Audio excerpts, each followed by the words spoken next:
Hi everyone, ನಾನು ನಿಮ್ಮ ಕನ್ನಡ ಕೋರಿ Prema. Welcome back to my channel. ಆತ್ಮೀಯ ವೀಕ್ಷಕರೇ, ಇವತ್ತಿನ ವಿಶೇಷತೆ ಬಂದು ಮೇಲುಕೋಟೆ ಪುಳಿಯೋಗರೆ. ಈ ಮೇಲುಕೋಟೆ ಪುಳಿಯೋಗರೆಯನ್ನು ಯಾವ ರೀತಿ ಪೌಡರ್ ಮಾಡ್ಕೊಳ್ಳೋದು, ಆ ನಂತರ ಆ ಪೌಡರ್ನ ಉಪಯೋಗಿಸ್ಕೊಂಡು ಯಾವ ರೀತಿ ಗುಜ್ಜು ಮಾಡೋದು ಅಂತ ತುಂಬ ಸರಳವಾಗಿ ಹೇಳ್ಕೊಟ್ಟಿದ್ದೀನಿ.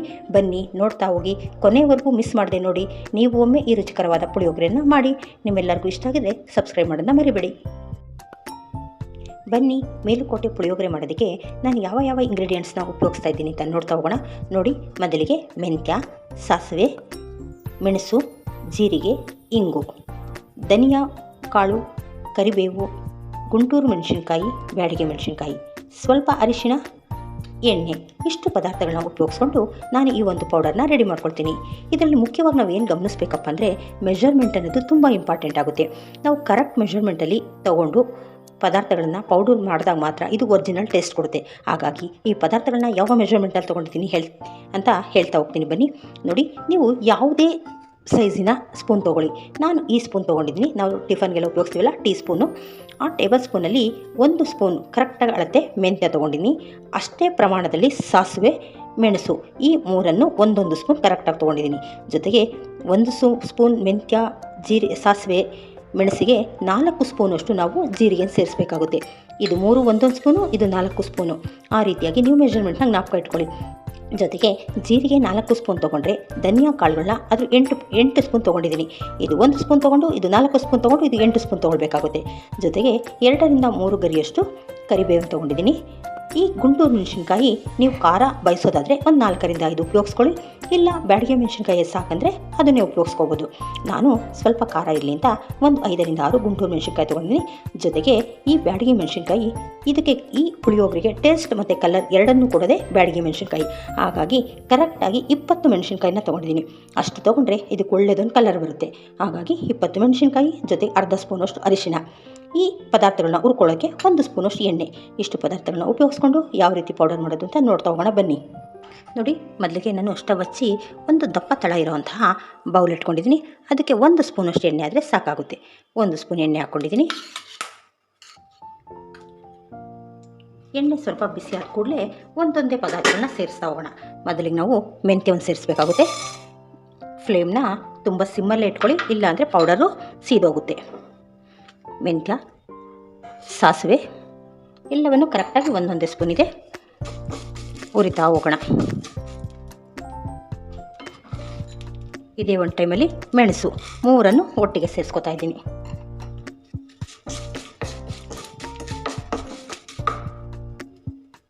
ನೋಡಿ, ನಾನು ಹೇಳಿದಾಗೆ ಈ 3 ಒಂದೊಂದು ಸ್ಪೂನ್ ತೊಗೊಂಡಿದ್ದೀನಿ. ಜೀರಿಗೆನ 4 ಸ್ಪೂನ್ ತೊಗೊಂಡಿದ್ದೀನಿ. ಯಾವುದು ಕಪ್ಪಾಗಬಾರ್ದು, ಒಳ್ಳೆ ಘಮಘಮ ಬರೋವರೆಗೂ ಉರಿತಾ ಹೋಗೋಣ. ನೋಡಿ, ಇದೆಲ್ಲ ಒಳ್ಳೆ ಘಮಘಮ ಬರ್ತಾ ಇದೆ. ಜೀರಿಗೆ, ಮೆಂತ್ಯ, ಮೆಣಸು. ಈಗ ನಾನು ತೊಗೊಂಡಿರೋಂಥ 8 ಸ್ಪೂನ್ ಧನಿಯಾವನ್ನು ಸೇರಿಸ್ಕೊತಾ ಇದ್ದೀನಿ. ಇದನ್ನು ಒಳ್ಳೆ ಘಮಘಮ ಬರೋವರೆಗೂ ಉರಿಯೋಣ. ಆದರೆ ಕೈ ಆಡಿಸ್ತಾ ಇರಿ, ಯಾವುದೇ ಕಾರಣಕ್ಕೆ ಯಾವ ಪದಾರ್ಥಗಳು ಸೀದೋಗಬಾರ್ದು. ಆಗ ಅದ್ರ ಸ್ಮೆಲ್ಲೇ, ಅದ್ರ ಟೇಸ್ಟೇ ಚೇಂಜ್ ಆಗಿಬಿಡುತ್ತೆ. ಹಾಗಾಗಿ ಘಮಘಮ ಅಂತ ಬರೋವರೆಗೂ ಉರಿತಾ ಹೋಗೋಣ. ನೋಡಿ, ಈಗ ಉರಿಯೋವಾಗ ಧನಿಯಾ ಕಲರು ಸಹ ಚೇಂಜ್ ಆಗುತ್ತೆ, ಜೊತೆಗೆ ಸ್ಮೆಲ್ಲು ಸಹ ಬರುತ್ತೆ. ಆಗ ನಮಗೆ ಗೊತ್ತಾಗುತ್ತೆ ಧನಿಯಾ ಆಗಿದೆ ಅಂತ. ಈ ಒಂದು ಟೈಮಲ್ಲಿ ಇದು 1 ನಿಮಿಷ ಹುರ್ಕೊಂಡಿದ್ದೀನಿ. ಧನಿಯಾ ಎಲ್ಲ ಸ್ವಲ್ಪ ಆಗಿದೆ. ಈಗ ನಾನು ತೊಗೊಂಡಿರೋಂಥ ಕರಿಬೇವನ್ನು ಸಹ ಸೇರಿಸ್ಕೊತಾ ಇದ್ದೀನಿ. ನೋಡಿ, ಕರಿಬೇವನ್ನು ಹಾಕಿದ್ದೀನಿ. ಈಗ ನಾನು ತೊಗೊಂಡಿರೋಂಥ 5 ರಿಂದ 6 ಖಾರದ ಮೆಣಸಿನ್ಕಾಯಿ, ಗುಂಟೂರು ಮೆಣಸಿನ್ಕಾಯಿ ಸಹ ಸೇರಿಸ್ಕೊಂಡಿದ್ದೀನಿ. ಈಗ ಇದೇ ಒಂದು ಟೈಮಲ್ಲಿ ನಾನು ತೊಗೊಂಡಿರೋ 20 ಬ್ಯಾಡಗಿ ಮೆಣಸಿನ್ಕಾಯಿ ಕರೆಕ್ಟಾಗಿ ಕೌಂಟ್ ಮಾಡಿ ತೊಗೊಂಡ್ಬಿಡಿ. ನೋಡಿ, ಎಲ್ಲವನ್ನು ಈಗ ಉರಿಯೋಣ. ಒಳ್ಳೆ ಕ್ರಿಸ್ಪಿಯಾಗಿ ಬರಬೇಕು, ಘಮಘಮ ಅಂತ ಬರಬೇಕು. ಅಲ್ಲಿನವರೆಗೂ ಬಿಡ್ದಿರ ಕೈ ಆಡಿಸ್ತಾ ಬರೋಣ. ಮೆಣಸಿನ್ಕಾಯಿ ಹಾಕಿದ್ಮೇಲೆ ನಾವೇನು ತುಂಬ ಟೈಮ್ ಉರಿಯೋದು ಬೇಡ. ಈ ಬಾಣಲಿ ಬಿಸಿಗೆ ಮೆಣಸಿನ್ಕಾಯಿ ಆಗುತ್ತೆ. ಸುಮ್ಮನೆ ಜಸ್ಟ್ 1 ನಿಮಿಷ ಬಿಸಿ ಆಗೋವರೆಗೂ ಹುರ್ಕೊಳ್ಳೋಣ. ನೋಡಿ, ಈ ರೀತಿ ಉರಿತಾ ಇದ್ದರೆ ಘಮಘಮ ಅಂತ ಸ್ಮೆಲ್ ಬರ್ತಾ ಇದೆ. ಈಗ ಒಮ್ಮೆ ಮೆಣಸಿನ್ಕಾಯಿನ ಮುಟ್ಟು ನೋಡಿ, ಇದು ಸ್ವಲ್ಪ ಕ್ರಿಸ್ಪಿಯಾಗಿದೆ. ಈಗ ನಾವು ಬೇಕಾದರೆ ಫ್ಲೇಮ್ನ ಆಫ್ ಮಾಡಿಕೊಂಡ್ರೆ ಬಾಣಲಿ ಬಿಸಿಗೆ ಇದೆಲ್ಲ ಆಗುತ್ತೆ. ನೋಡಿ, ಈ ಒಂದು ಟೈಮಲ್ಲಿ ನಾನು ತೊಗೊಂಡ್ರಂಥ ಅರ್ಧ ಸ್ಪೂನ್ ಅರಿಶಿಣವನ್ನು ಸೇರಿಸ್ಕೊತಾ ಇದ್ದೀನಿ. ಜೊತೆಗೆ ಫ್ಲೇಮ್ನ ಆಫ್ ಮಾಡ್ಕೊತಾ ಇದ್ದೀನಿ. ಯಾಕೆಂದರೆ ಈ ಬಿಸಿನಲ್ಲೇ ಇನ್ನು ಉಳಿದಿರೋಂಥ ಮೆಣಸಿನ್ಕಾಯಿ ಗರಿ ಗರಿ ಅಂತ ಆಗುತ್ತೆ. ಇನ್ನು ಧನಿಯಾ, ಜೀರಿಗೆ ಎಲ್ಲ ಕರೆಕ್ಟಾಗಿ ಹುರಿದಿದ್ದೀನಿ. ಇಷ್ಟಾದಮೇಲೆ ನಾವು ಫ್ಲೇಮನ್ನು ಆಫ್ ಮಾಡಿದ್ಮೇಲೆ ನೀವು ಇಂಗನ್ನು ಸೇರಿಸ್ಕೋಬೇಕಾಗುತ್ತೆ. ನೋಡಿ, ಒಂದು ಅರ್ಧ ಸ್ಪೂನಷ್ಟು ಇಂಗನ್ನು ಸೇರಿಸ್ಕೊಳ್ಳಿ. ಏಕೆಂದರೆ ಫ್ಲೇಮ್ ಆಫ್ ಮಾಡೋಕ್ಕಿಂತ ಮುಂಚೆ ಫ್ಲೇಮ್ ಇದ್ದಾಗ ಸೇರಿಸಿದ್ರೆ ಈ ಇಂಗಿನ ಸ್ಮೆಲ್ಲು ಅಷ್ಟು ಚೆನ್ನಾಗಿರಲ್ಲ. ಫ್ಲೇಮ್ ಆಫ್ ಮಾಡಿದ್ರೆ ಇದ್ರ ಪರಿಮಳ ಹಾಗೆ ಉಳ್ಕೊಳ್ಳುತ್ತೆ, ಪೌಡರಲ್ಲಿ ಘಮ ಘಮ ಅಂತ ಇರುತ್ತೆ. ಹಾಗಾಗಿ ಆಫ್ ಮಾಡಿದ ಮೇಲೆ ಇಂಗನ್ನು ಸೇರಿಸ್ಕೊಳ್ಳೋಣ. ಈಗ ಒಂದು 5ರಿಂದ 10 ನಿಮಿಷ ಇದು ಚೆನ್ನಾಗಿ ಬಿಸಿ ಕಡಿಮೆ ಆಗಬೇಕು. ಬಿಸಿ ಕಡಿಮೆ ಆಗೋವರೆಗೂ ಬಾಂಡಿಯಲ್ಲೇ ಬಿಟ್ಟು ಆಮೇಲೆ ಇದನ್ನು ಪೌಡರ್ ಮಾಡ್ಕೊಳ್ಳೋಣ. ನೋಡಿ, ಬಿಸಿ ಕಡಿಮೆ ಆದಮೇಲೆ ನಾನು ಪೌಡರ್ನ ಮಾಡ್ಕೊಂಡಿದ್ದೀನಿ. ಎಷ್ಟು ಕಲರ್ಫುಲ್ಲಾಗಿ ಘಮ ಘಮ ಅಂತ ಪೌಡ್ರ್ ರೆಡಿಯಾಗಿದೆ. ಈ ರೀತಿ ಮಾಡಿ ಮೇಲುಕೋಟೆ ಪುಳಿಯೋಗರೆ ಟೇಸ್ಟ್ ನಿಮಗೆ ಖಂಡಿತ ಬರುತ್ತೆ. ಬನ್ನಿ, ಈಗ ಪುಳಿಯೋಗರೆ ಗೊಜ್ಜು ಮಾಡೋದು ಯಾವ ವಿಧಾನದಲ್ಲಿ ಅಂತ ನೋಡ್ತಾ ಹೋಗೋಣ. ಈ ಪುಳಿಯೋಗರೆ ಗೊಜ್ಜು ಮಾಡೋದಕ್ಕೆ ನಾನು ಯಾವ ಯಾವ ಇಂಗ್ರೀಡಿಯೆಂಟ್ಸ್ನ ಉಪಯೋಗಿಸ್ತಾ ಇದ್ದೀನಿ ಅಂತ ತೋರಿಸ್ತಾ ಹೋಗ್ತೀನಿ. ಬನ್ನಿ. ಮೊದಲಿಗೆ ಎಣ್ಣೆ, ಸಾಸಿವೆ, ಕಡಲೆಬೀಜ, ಉದ್ದಿನಬೇಳೆ, ಕಡಲೆಬೇಳೆ, ಕರಿಬೇವು, ಒಣಮೆಣಸಿನ್ಕಾಯಿ, ಜೊತೆಗೆ 1 ಬೌಲ್ನಷ್ಟು ಹುಣಸೆ ಹಣ್ಣಿನ ರಸ, ಅರ್ಧ ಬೌಲಷ್ಟು ಬೆಲ್ಲ, ಒಂದು 3ರಿಂದ 4 ಸ್ಪೂನಷ್ಟು ಒಣ ಕೊಬ್ಬರಿ, ಜೊತೆಗೆ ಅರಿಶಿಣ, ರುಚಿಗೆ ತಕ್ಕಷ್ಟು ಉಪ್ಪು, ಇದ್ರ ಜೊತೆಗೆ ನಾವು ಮಾಡಿಟ್ಕೊಂಡಿರೋಂಥ ಪುಳಿಯೋಗರೆ ಪೌಡರ್ ಇಷ್ಟನ್ನು ಉಪಯೋಗಿಸ್ಕೊಂಡು ಯಾವ ರೀತಿಯಾಗಿ ಈ ಪೌಡರ್ನ ಯೂಸ್ ಮಾಡಿಕೊಂಡು ಯಾವ ರೀತಿಯಾಗಿ ಗೊಜ್ಜು ಮಾಡೋದು ಅಂತ ನೋಡ್ತಾ ಹೋಗೋಣ. ಬನ್ನಿ. ನೋಡಿ, ಈ ಪುಳಿಯೋಗರೆ ಗೊಜ್ಜು ಮಾಡೋದಕ್ಕೆ ನಾನು ಸ್ಟವ್ ಮೇಲೆ ಒಂದು ಬಾಣಲೆ ಇಟ್ಕೊಂಡಿದ್ದೀನಿ. ಅದಕ್ಕೆ ಒಂದು 7ರಿಂದ 8 ಸ್ಪೂನು ಅಥವಾ ಒಂದು ಅರ್ಧ ಬೌಲಷ್ಟು ಎಣ್ಣೆಯನ್ನು ಸೇರಿಸಿದ್ದೀನಿ. ಎಣ್ಣೆ ಚೆನ್ನಾಗಿ ಬಿಸಿ ಆಗಲಿ. ನೋಡಿ, ಎಣ್ಣೆ ಚೆನ್ನಾಗಿ ಬಿಸಿಯಾಗಿದೆ. ಈಗ ನಾನು 1 ಸ್ಪೂನಷ್ಟು ಸಾಸಿವೆಯನ್ನು ಸೇರಿಸ್ಕೊತಾ ಇದ್ದೀನಿ. ನೋಡಿ, ಸಾಸಿವೆ ಎಲ್ಲ ಚೆನ್ನಾಗಿ ಸಿಡಿತಾ ಇದೆ. ಈಗ ನಾನು ತೊಗೊಂಡಿರೋಂಥ ಅರ್ಧ ಬೌಲ್ನಷ್ಟು ಕಡಲೆಕಾಯಿ ಬೀಜವನ್ನು ಸೇರಿಸ್ತಾ ಇದ್ದೀನಿ. ಇದು ಕ್ರಿಸ್ಪಿ ಆಗೋವರೆಗೂ ನಾವು ಫ್ರೈ ಮಾಡ್ಕೊಳ್ಬೇಕಾಗುತ್ತೆ. ಜೊತೆಗೆ ಇದ್ರ ಜೊತೆಲೇ ಒಂದು 2ರಿಂದ 3 ಸ್ಪೂನ್ ಆಗುವಷ್ಟು ಕಡಲೆಬೇಳೆ. ಸಾಮಾನ್ಯವಾಗಿ ಮೇಲುಕೋಟೆ ಪುಳಿಯೋಗರೆಗೆ ಕಡಲೆಬೇಳೆ, ಉದ್ದಿನಬೇಳೆಯನ್ನು ಸೇರಿಸಲ್ಲ, ಕಡಲೆ ಕಾಳನ್ನು ಸೇರಿಸ್ತಾರೆ. ಆದರೆ ನಾವು ಮನೆಯಲ್ಲಿ ಮಾಡುವಾಗ ರುಚಿ ಚೆನ್ನಾಗಿರುತ್ತೆ ಅಂದ್ಬಿಟ್ಟು ಕಡಲೆಬೇಳೆ, ಉದ್ದಿನಬೇಳೆ ಎರಡನ್ನೂ ಸೇರಿಸ್ತಾ ಇದ್ದೀನಿ.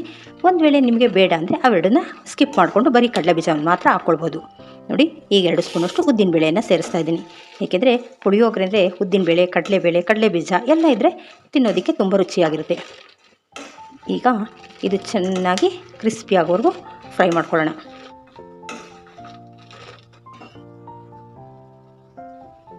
ನೋಡಿ, ಇದು ಗಾಣದ ಎಣ್ಣೆ ಆಗಿರೋದ್ರಿಂದ ಸ್ವಲ್ಪ ನೊರೆ ನೊರೆ ಬರುತ್ತೆ.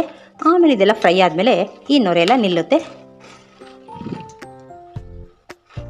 ನೋಡಿ, ಕಡಲೆಬೇಳೆ, ಉದ್ದಿನಬೇಳೆ, ಕಡಲೆಬೀಜ ಎಲ್ಲ ಆಗಿದೆ. ಈಗ ನಾನು ತೊಗೊಂಡ್ರಂಥ ಒಂದು 4ರಿಂದ 5 ಒಣಮೆಣಸಿನ್ಕಾಯಿ, ಹಸಿ ಕರಿಬೇವನ್ನು ಸೇರಿಸ್ತಾ ಇದ್ದೀನಿ. ಈಗ ಮೆಣಸಿನ್ಕಾಯಿ ಮತ್ತು ಕರಿಬೇವನ್ನು ಒಳ್ಳೆಯದು ಒಂದು ಫ್ರೈ ಮಾಡೋಣ. ನೋಡಿ, ಎಲ್ಲವೂ ನೀಟಾಗಿ ಫ್ರೈ ಆಗಿದೆ. ಈಗ ನಾವು ಇದನ್ನು ತೆಗೆದು ಪಕ್ಕದಲ್ಲಿ ಇಟ್ಕೊಂಡು ಬಿಡಬೇಕು. ಯಾಕೆಂದರೆ ಹುಣಸೆ ರಸದ ಜೊತೆ ನಾವು ಇದನ್ನು ಒಗ್ಗರಣೆ ಬಿಟ್ಟರೆ ಈ ಕಡಲೆ ಬೀಜ, ಉದ್ದಿನಬೇಳೆ ಎಲ್ಲ ಮೆತ್ತಗಾಗ್ಬಿಡುತ್ತೆ. ಹಾಗಾಗಿ ಈ ಒಗ್ಗರಣೆನೆಲ್ಲ ನಾವು ತೆಗೆದು ಒಂದು ಬೌಲಲ್ಲಿ ಇಟ್ಕೊಳ್ಳೋಣ. ನೋಡಿ, ಈ ರೀತಿಯಾಗಿ ತೆಗೆದಿಟ್ಕೊಂಡ್ರೆ ಇದು ಮತ್ತೆ ನಾವು ಅನ್ನವನ್ನು ಮಿಕ್ಸ್ ಮಾಡಿದಾಗ ಇದೇ ರೀತಿ ಕ್ರಿಸ್ಪಿಯಾಗಿರುತ್ತೆ. ನೋಡಿ, ಈ ರೀತಿಯಾಗಿ ತೆಗೆದು ಪಕ್ಕದಲ್ಲಿ ಇಟ್ಕೊಂಡು ಈಗ ನಾವು ಉಳಿದಿರೋ ಅಂಥ ಪೌಡರ್ನ ಈಗ ಸೇರಿಸ್ಕೊಳ್ಳೋಣ. ಈಗ ನಾನು ಇದೇ ಎಣ್ಣೆ, ಇದೇ ಬಾಣಲಿಗೆ ನಾನು ತೊಗೊಂಡಿರೋಂಥ ಹುಳಿಯನ್ನು ಸೇರಿಸ್ತಾ ಇದ್ದೀನಿ. ನೋಡಿ, ನಾನು 1 ಬೌಲ್ನಷ್ಟು ಒಂದು 2 ನಿಂಬೆ ಹಣ್ಣಿನ ಗಾತ್ರದಷ್ಟು ಹುಣಸೆಹಣ್ಣ 1 ಗಂಟೆ ಮುಂಚಿತವಾಗಿ ನೆನೆಸಿಟ್ಟಿದೆ. ಚೆನ್ನಾಗಿ ಹುಳಿ ಬಿಟ್ಟಿದೆ. ಈಗ ಆ ಹುಳಿಯನ್ನು ಇದೇ ಬಾಣಲಿಗೆ ಸೇರಿಸಿದ್ದೀನಿ. ಈಗ ಚೆನ್ನಾಗಿದು ಕುದಿ ಬರಲಿ. ಆಮೇಲೆ ಇದಕ್ಕೆ ಬೆಲ್ಲ ಮತ್ತು ಪುಳಿಯೋಗರೆ ಪೌಡರ್ ಎಲ್ಲವನ್ನು ಸೇರಿಸ್ಕೊಳ್ಳೋಣ. ನೋಡಿ, ಈ ಹುಳಿ ಎಲ್ಲ ಕುದೀತಾ ಇದೆ. ಈಗ ಒಂದು ಅರ್ಧ ಬೌಲ್ನಷ್ಟು ಬೆಲ್ಲವನ್ನು ಹಾಕ್ತಾಯಿದ್ದೀನಿ. ಏಕೆಂದರೆ ಇದಕ್ಕೆ 1 ಬೌಲ್ ಹುಳಿ ತೊಗೊಂಡ್ರೆ ಒಂದು ಅರ್ಧ ಬೌಲ್ನಷ್ಟು ನಾವು ಬೆಲ್ಲವನ್ನು ಸೇರಿಸಬೇಕಾಗುತ್ತೆ. ಏಕೆಂದರೆ ದೇವಸ್ಥಾನಗಳಲ್ಲೆಲ್ಲ ಪುಳಿಯೋಗರೆ ಸ್ವಲ್ಪ ಸಿಹಿಯಾಗಿ, ಹುಳಿಯಾಗಿ, ಉಪ್ಪು ಇರುತ್ತೆ. ಹಾಗಾಗಿ ಒಂದು ಅರ್ಧ ಬೌಲ್ನಷ್ಟು ಬೆಲ್ಲವನ್ನು ಸೇರಿಸ್ಕೊಂಡಿದ್ದೀನಿ. ಈಗ ಬೆಲ್ಲವು ಸಂಪೂರ್ಣವಾಗಿ ಕರಗಬೇಕು. ಜೊತೆಗೆ ಈ ಹುಣಸೆ ರಸ ಸ್ವಲ್ಪ ಗಟ್ಟಿ ಬರಬೇಕು. ಅಲ್ಲಿನವರೆಗೂ ಕುದಿಸ್ಕೊಳ್ಳೋಣ. ನೋಡಿ, ಹುಣಸೆ ರಸ ಚೆನ್ನಾಗಿ ಕುದೀತಾ ಇದೆ. ಜೊತೆಗೆ ಸ್ವಲ್ಪ ಗಟ್ಟಿನೂ ಆಗಿದೆ. ಈ ಒಂದು ಟೈಮಲ್ಲಿ ನಾವು ಇದಕ್ಕೆ ಪುಳಿಯೋಗರೆ ಪೌಡರ್ನ ಸೇರಿಸ್ಕೊಳ್ಳೋಣ. ಇದಕ್ಕೆ ನಾನು ಒಂದು 5ರಿಂದ 6 ಸ್ಪೂನಷ್ಟು ಪೌಡರ್ನ ಸೇರಿಸ್ಕೊತೀನಿ.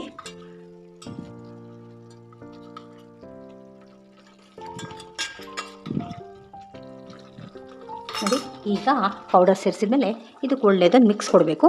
ಈ ಎಣ್ಣೆ ಅಂಶ ಎಲ್ಲ ಮೇಲೆ ಬರೋವರೆಗೂ ಫ್ಲೇಮ್ ಕಡಿಮೆ ಇಟ್ಕೊಂಡು ತಿರುಗಿಸ್ತಾ ಬನ್ನಿ. ನೋಡಿ, ಸಣ್ಣ ಉರಿನಲ್ಲಿ ಇದನ್ನು ಕುದಿಸ್ತಾ ಬನ್ನಿ. ಎಣ್ಣೆ ಎಲ್ಲ ಮೇಲೆ ಬರುತ್ತೆ. ನೋಡಿ, ಈಗ ಪೌಡರ್ ಎಲ್ಲ ಕುದೀತಾ ಬಂದಿದೆ. ಈಗ ನಾನು ಈ ಒಂದು ಟೈಮಲ್ಲಿ ಇನ್ನು ಸ್ವಲ್ಪ ಅರಿಶಿಣವನ್ನು ಸೇರಿಸ್ಕೊತೀನಿ. ಸ್ವಲ್ಪ ಅರಿಶಿಣ, ಒಂದು 3 ಸ್ಪೂನ್ ಅಷ್ಟು ಒಣ ಕೊಬ್ಬರಿ, ಜೊತೆಗೆ ರುಚಿಗೆ ತಕ್ಕಷ್ಟು ಉಪ್ಪು, ಇಷ್ಟನ್ನು ಸೇರಿಸಿ ಇನ್ನೂ 1 ನಿಮಿಷ ಕುದಿಸ್ಕೊಳ್ಳೋಣ. ಫೈನಲ್ಲಾಗಿ ನಾವು ಇದೆಲ್ಲ ರೆಡಿ ಆದಮೇಲೆ ಲಾಸ್ಟಲ್ಲಿ ನಾವು ಹಿಂಗನ್ನು ಸೇರಿಸ್ಕೊಳ್ಳೋಣ. ನೋಡಿ ಹೀಗೆಲ್ಲ ಚೆನ್ನಾಗಿ ಕುದ್ದು ಸೈಡಿಂದ ಎಣ್ಣೆ ಎಲ್ಲ ಬರ್ತಾಯಿದೆ. ಈ ಟೈಮಲ್ಲಿ ನಾನು ಮತ್ತು ಅರ್ಧ ಸ್ಪೂನಷ್ಟು ಇಂಗಿನ ಪೌಡರ್ನ ಸೇರಿಸ್ಕೊತೀನಿ. ನಾನು ಪುಳಿಯೋಗರೆ ಪುಡಿಗೂ ಸೇರಿಸಿದೆ ಮತ್ತು ಗೊಜ್ಜಿಗೂ ಸ್ವಲ್ಪ ಸೇರಿಸ್ತಿದ್ದೀನಿ. ಈ ರೀತಿಯಾಗಿ ಫ್ರೆಶ್ಶಾಗಿ ಪೌಡರ್ ಮಾಡ್ಕೊಂಡು ಮಾಡಿದ್ರೆ ನಿಜಕ್ಕೂ ಗೊಜ್ಜು ಮಾಡಬೇಕಾದ್ರೇ ಮನೆಯೆಲ್ಲ ಪುಳಿಯೋಗರೆ ವಾಸನೆ ಇದೆ, ಘಮ ಘಮ ಅಂತ ಇರುತ್ತೆ. ಹೀಗಿದು ರೆಡಿಯಾಗಿದೆ. ಈಗ ಆಫ್ ಮಾಡಿಕೊಂಡು ನಾವು ಯಾವ ರೀತಿ ಮಿಕ್ಸ್ ಮಾಡೋದು ಅಂತ ನೋಡೋಣ. ನೋಡಿ ನಾನು ಆಗಲೇ ಅನ್ನವನ್ನು ಮಾಡಿ ಆರಿಸಿಟ್ಕೊಂಡಿದ್ದೀನಿ. ಈಗ ಈ ಗೊಜ್ಜಿಗೆ ನಾವು ಬೇಕಾದರೆ ಈ ಒಗ್ಗರಣೆನ ಮಿಕ್ಸ್ ಮಾಡ್ಬೋದು. ಆದರೆ ನಮ್ಗೆ ಎಷ್ಟು ಬೇಕೋ ಅಷ್ಟನ್ನು ಮಿಕ್ಸ್ ಮಾಡಿಕೊಂಡ್ರೆ ಎಲ್ಲ ಕ್ರಿಸ್ಪಿಯಾಗಿರುತ್ತೆ, ಇಲ್ಲಾಂದರೆ ಮೆತ್ತವಾಗ್ಬಿಡುತ್ತೆ. ಹಾಗಾಗಿ ನಾನು ಅನ್ನ ಬೆರೆಸುವಾಗ ಒಗ್ಗರಣೆಗೆ ಎಷ್ಟು ಬೇಕೋ ಅಷ್ಟನ್ನು ಮಿಕ್ಸ್ ಮಾಡ್ಕೊತಾ ಇದ್ದೀನಿ. ಈಗ ಇದನ್ನೆಲ್ಲ ಒಳ್ಳೆಯದಾಗಿ ಮಿಕ್ಸ್ ಕೊಡೋಣ. ನೋಡ್ತಾ ಇದ್ದೀರಲ್ಲ ಎಷ್ಟು ಕಲರ್ಫುಲ್ಲಾಗಿ ರೆಡಿಯಾಗಿದೆ ಅಂತ. ಈ ರೀತಿ ಇದೇ ಮೆಷರ್ಮೆಂಟಲ್ಲಿ ಮಾಡಿ ಖಂಡಿತ ತುಂಬ ಒಳ್ಳೆ ಕಲರು, ರುಚಿ ಎಲ್ಲವೂ ಬರುತ್ತೆ. ನೋಡ್ತಾ ಇದ್ದೀರಲ್ಲ ಅದ್ಭುತವಾದಂತಹ ಮೇಲುಕೋಟೆ ಪುಳಿಯೋಗರೆ ಸವಿಯಲು ಸಿದ್ಧವಾಗಿದೆ. ನಿಜಕ್ಕೂ ಇದು ತುಂಬ ಒಳ್ಳೆ ಟೇಸ್ಟ್ ಇರುತ್ತೆ. ನೀವೆಲ್ಲ ಇದೇ ವಿಧಾನದಲ್ಲಿ ಒಮ್ಮೆ ಮಾಡಿ ಹೇಗೆ ಬಂತು ಅಂತ ನನಗೆ ತಿಳಿಸಿ. ನಿಮ್ಮೆಲ್ಲರಿಗೂ ರೆಸಿಪಿ ಇಷ್ಟ ಆಗಿದ್ರೆ ಲೈಕ್, ಶೇರ್, ಸಬ್ಸ್ಕ್ರೈಬ್ ಮಾಡೋಣ ಮರಿಬೇಡಿ. Thank you.